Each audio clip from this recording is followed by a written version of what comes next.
So hello mga Jay, magsugod ang atong adlaw ani sa pag-celebrate sa adlaw nga natawan sa ato ang inahan sa kanunay panabang no. So it's just a simple surprise for my mother dragon. So nakapamalikas siya sa iyahang kakilig.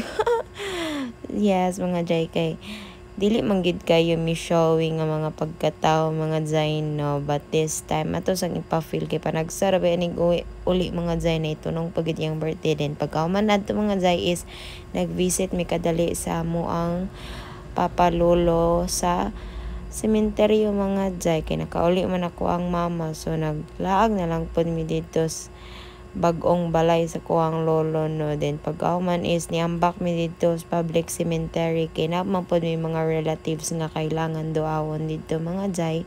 Tapos pagkauman na mo sa cemetery mga Jay dito Miss Jollibee nagpagpag kay lisod na basin mo sabay na to goodbye.